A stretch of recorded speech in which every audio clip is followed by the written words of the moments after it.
Meet Ryan and Joseph Olinger, a same-sex couple from Toronto, Ontario that's been together about 8 years. We were together for about 4 months whenever we decided to get married, and then we got married 8 months after we were together. So we were only together 8 months before we took the plunge.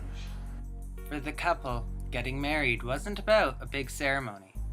We only had like 40 people at our wedding, just some close family and friends, and we didn't want to buy into all the hype. We just wanted to get married and celebrate it with our close friends and family and have a good time. And that's what we did. It wasn't about a huge ceremony or anything. It was just showing everybody that we were in love and that we wanted to invite them to celebrate that with us. Being in a same-sex marriage isn't the only way this couple is modern.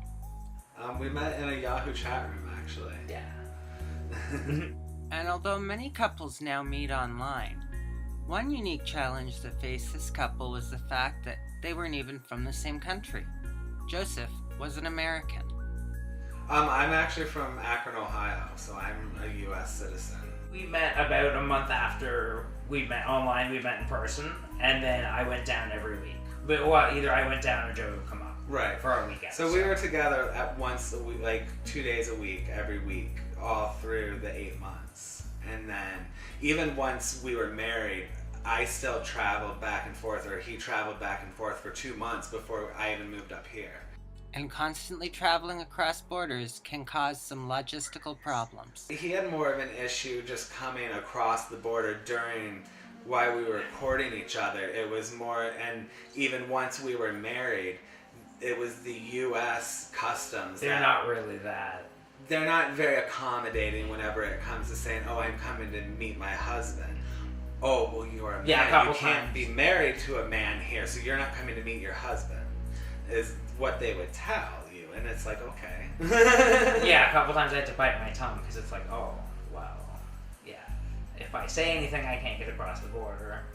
So I'll just keep my mouth shut and take it because what am I going to do? Right. But I mean, other than that, like, there wasn't any hiccups. It was a really nice, smooth process.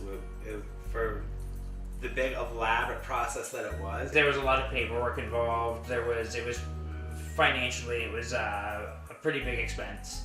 But it wasn't, like, we had a really good experience with it, though. I mean, all in all, I'd say there wasn't really any problems. Like, No, we had an immigration lawyer, and they took really good care of us, and they helped out a lot. Yeah, the key is a good immigration lawyer because they have to hold your hand every step of the way.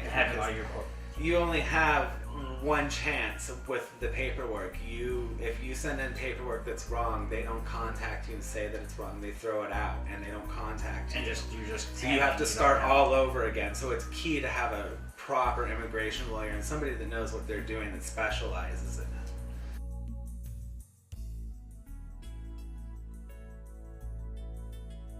Ohio is one of the states that says it has to be between a man and a woman, so it makes it completely outlawed in the state of Ohio until that can be changed. And as far as the U.S. government's concerned, if you're not married, even if you're legally married in California, you're still not married in the eyes of the federal government.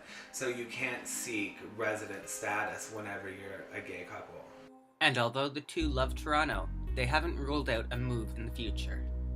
I've always wanted to live here in Toronto Toronto since I was younger. I visited Toronto all the time coming because I love the city here. And I love the lifestyle. Moving. And he never had a problem moving, so we don't know what would have happened then. If our marriage is recognized in the U.S. and I can get citizenship or at least like a work permit, yeah, for sure.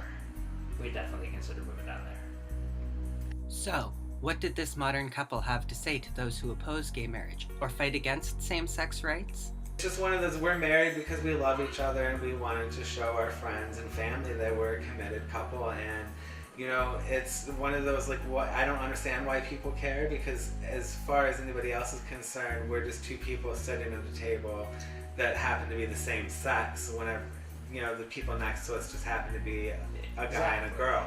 There's no difference there until we get home, and what happens in our home is not hurting anybody.